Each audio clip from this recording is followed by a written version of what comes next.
इस खबर के सह प्रायोजक है Paradise Collection and Shoot Store, railway station road, Lalitpur.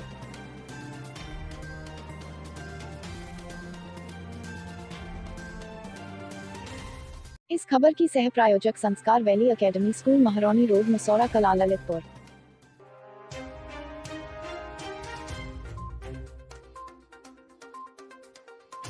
नमस्कार दोस्तों, ललितपुर लाइव टीवी में आपका स्वागत है। फिर एक बार 2022 के मिशन को लेकर 226 ललितपुर विधानसभा में हमारे सदर विधायक भारतीय जनता पार्टी से पुनः विश्वास जताया है पार्टी ने उन पर, श्री रामरतन जी कुशवाहा।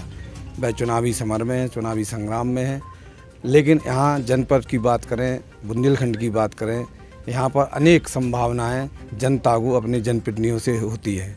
उन्होंने अपने क्षेत्र में 5 साल गुजारे विधायक के रूप में, सदर विधायक के रूप में। अब उन्हें पुनः पार्टी ने टिकट दिया है, तो जनता उनके क्षेत्र की क्या संभावनाएं रखती हैं, क्या विकास की योजना है, किस तरह से वे संभावनाओं को पूरा कर पाएंगे। योगी और मोदी के राज में जहां सुरक्षा व्यवस्था का कवच पूरी तरह से एक चादर उड़े हुए है सुरक्षा की, उस व्यवस्था को और मजबूत करने में ये जनप्रतिनिधि अपने नेताओं का, अपने मुख्यमंत्री और प्रधानमंत्री का किस तरह से सहयोग करेंगे, क्षेत्र में पहुंचकर जनता का किस तरह से विश्वास जीतेंगे, किस तरह से वोट मांगेंगे, उन वोट मांगने के पीछे उनकी क्या क्या विकास की योजनाएं हैं, किस तरह का एजेंडा है, हम बात करेंगे। सदर विधानसभा सीट ललितपुर से प्रत्याशी भारतीय जनता पार्टी के रामरतन कुशवाहा। धन्यवाद जी। ललितपुर लाइव टीवी में आपका स्वागत है। हम ये जानना चाहते हैं कि आपने 5 साल क्षेत्र में रहकर कार्य किया है, कुछ काम आपके अधूरे हैं, कुछ आपके जनता के बीच में लेके पहुंचेंगे, तो वो मुद्दे इस ललितपुर की विधानसभा क्षेत्र में क्या रहेंगे? देखिए रवि जी, सबसे पहले तो मैं आपको धन्यवाद देना चाहता हूं कि आपने बहुत अच्छी बात पूछी। विकास के दृष्टि से 5 वर्ष का जो हमारा कार्यकाल है, 3 वर्ष हमने विकास के लिए भारी प्रयास किए और विकास के काम हुए।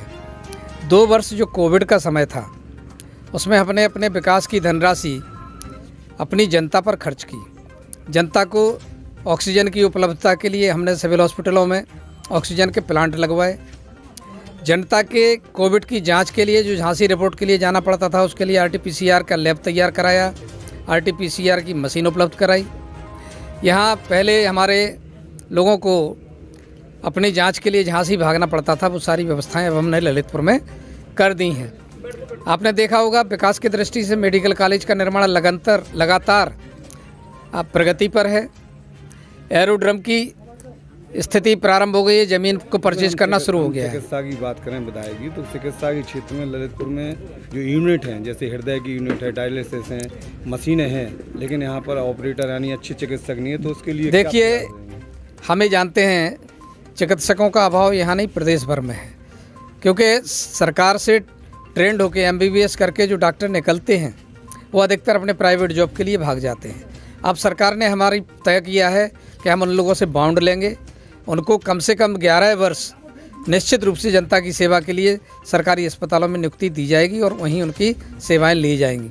ये प्रतिबंध निश्चित रूप से किया जा रहा है और डॉक्टर्स का पेशा, अच्छे से अच्छे डॉक्टर्स हमको उपलब्ध हों।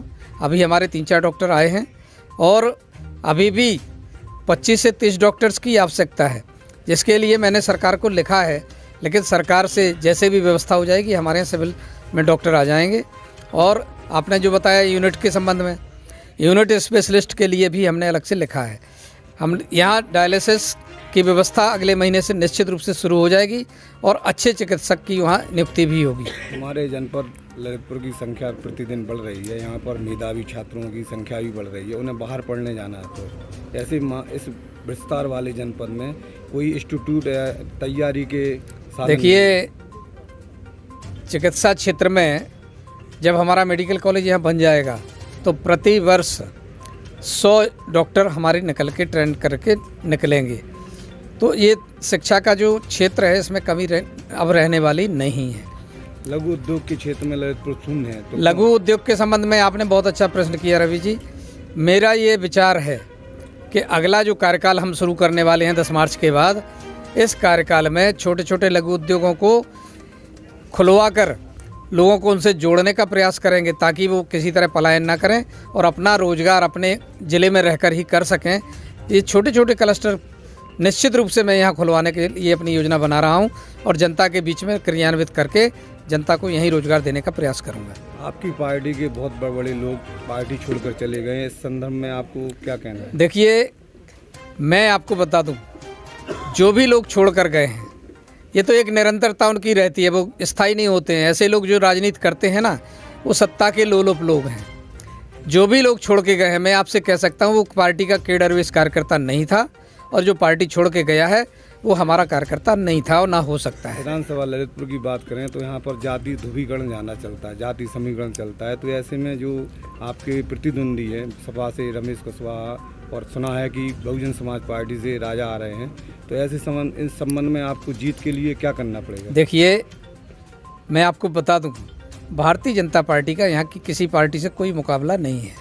पार्टी के प्रति और आम जनमानस का मन बन चुका है। मैं आज की तारीख में कहता हूँ, अगर उनको कहा जाए कि 2 दिन बाद वोट डलना है तो आप तय मानिए दूसरी पार्टी को शायद वोट ही ना मिले, इतना वोट डलेगा भाजपा के लिए। और चाहे गुड्डू राजा बुंदेला आ जाए, चाहे रमेश कुशवाहा आ जाए, कोई आ जाए, भारतीय जनता पार्टी यहाँ चुनाव जीतेगी और भारतीय जनता पार्टी अपना परचम लहराते हुए प्रदेश में भारी बहुमत की सरकार बनाने वाली है। आपकी विधानसभा के क्षेत्र में जो आप प्रत्याशी हैं भारतीय जनता पार्टी, तो वोट जनता आपको देगी कि पार्टी के चिन्ह को देगी? देखिए, वोट पार्टी के चिन्ह को ज़्यादा मिलता है, लेकिन व्यक्तिगत चेहरा भी कुछ होता है। मैं जानता हूँ, मैं भाजपा का कार्यकर्ता हूँ, पुराना कार्यकर्ता हूँ, और भाजपा के कार्यकर्ताओं के बीच में जो छवि रामरतन कुशवाहा की है, दूसरी पार्टी के किसी कार्यकर्ता की उस तरह की छवि नहीं होगी।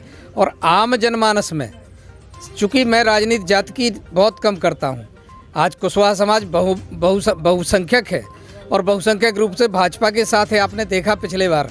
और वो इतनी जल्दी सपा की उन कुरीतियों को भूलने वाले नहीं हैं। गुंडागर्दी, बदमाशी, ज़मीनों पर कब्जे, जबरन रजिस्ट्री करा लेना, प्लॉटों को घेरने के लिए दबाव डालना, लाठी डंडे चलाना, ये सब हमारे लोग कैसे भूल जाएंगे? और हमारे लोग कृषि वाले लोग हैं, किसानी करने वाले लोग हैं, उनको तो हर हालत में उस पार्टी से बचना ही है। वो उस पार्टी को कतई वोट नहीं करेंगे, भाजपा के साथ रहने वाले हैं, क्योंकि भाजपा ने सुरक्षा दी है। धन्यवाद।